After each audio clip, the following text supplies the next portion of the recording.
Ma'am, this sidewalk is a public right-of-way. You cannot block pedestrian access without a permit. We maintain this area. The city has no jurisdiction here. Get off our property! The street was still wet from last night's rain when I stepped outside and saw the fence, silver bars cutting across the sidewalk like a jail cell around our favorite tree. Cold air bit my face, the smell of fresh asphalt and exhaust mixing as a work truck idled with its hazard lights flashing orange. Two guys in neon vests were drilling posts right into the concrete, and kids on scooters had to swing out into the road to get past. Our HOA president, Karen, stood there with a clipboard and a travel mug, barking orders like it was a war zone. She glanced at me, smirked, and waved a bright orange violation notice in my direction like a little flag of power. In that moment I understood the whole mess. This fight was about control. She had ordered the whole sidewalk tree fenced off, calling it a safety improvement, even though the tree sits in the city easement, not the HOA's lawn. And all I could think was, HOA fenced off the sidewalk tree without a permit, too bad I am the city attorney. I walked over, heart pounding but voice calm, and asked who had approved blocking a public sidewalk. She rolled her eyes and said the board did, then told me if I had concerns, I could write a letter like everyone else. I tried the polite route first. That afternoon at 3:00 p.m. I went to the clubhouse, the smell of burned coffee and cheap carpet cleaner in the air, and asked to see the permit. The board sat behind a folding table, eyes down, papers everywhere. One neighbor caught my gaze, then quickly looked away like he was scared to be seen even talking to me. Karen read from a script about liability and lawsuits and said the matter was closed.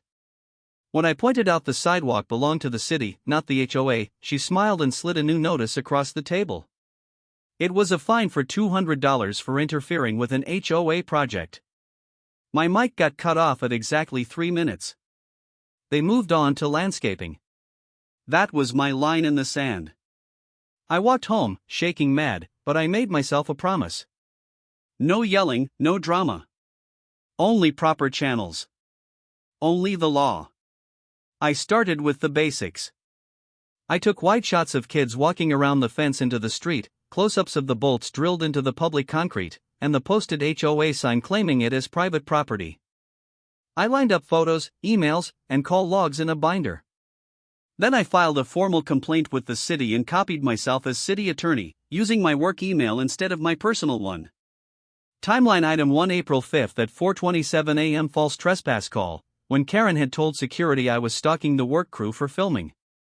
Patterns of false reports can be prosecuted. I also submitted a public records request for any permits the HOA said they had. 2 weeks later, the file landed with 63 pages. None of them was a permit. That was when it turned from annoying to fun. Buried in those 63 pages were their emails bragging about how fencing the tree would discourage loitering from kids waiting for the bus. One even joked that the city was too slow to notice. I drafted a formal memo to the Public Works Director, explaining how the fence violated accessibility rules and blocked a required pedestrian route. In our city, anything built on the sidewalk is public property, not HOA property.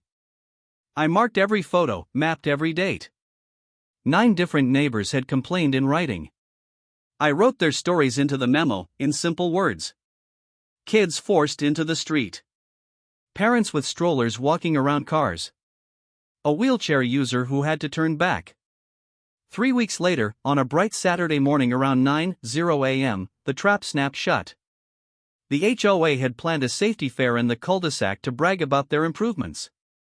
Tables with donuts, a bounce house, music from a tinny speaker. Perfect audience. I walked up the street in a suit, city badge clipped to my belt, next to the city inspector and a guy from risk management. Neighbors stopped mid-bite, powdered sugar on their fingers, phones already coming out. Karen's smile froze when she saw the inspector measuring the fence posts and writing numbers on his clipboard. She marched over and demanded to know what gave them the right to be here.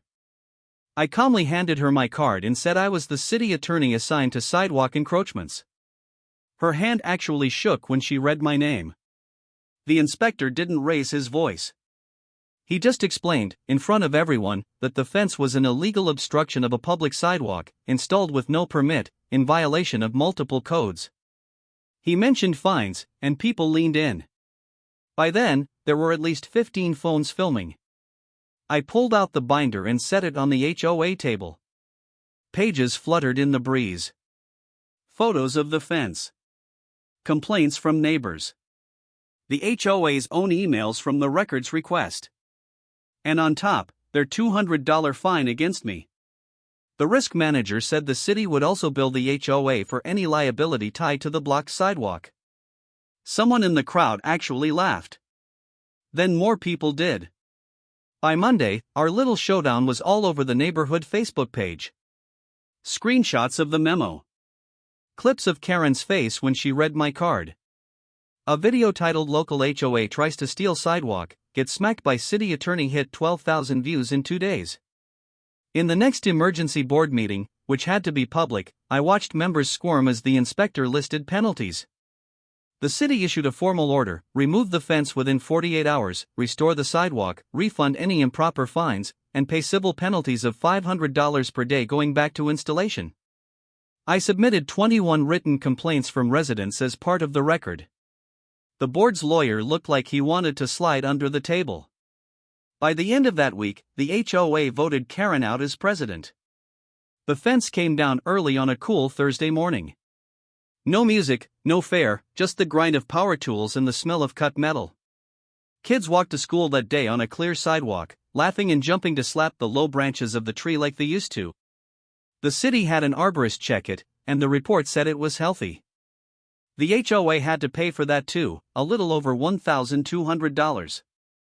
They mailed a letter to every home, apologizing for overstepping authority and promising better training. Karen kept her house, but she lost her title, her clipboard power, and got banned from making unilateral safety projects. A few mornings later, my next-door neighbor brought me a cup of coffee and a muffin and said quietly, "We're glad you live here."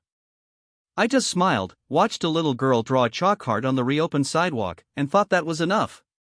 Please follow for more HOA showdowns like this. Do you think she got what she deserves? Comment below.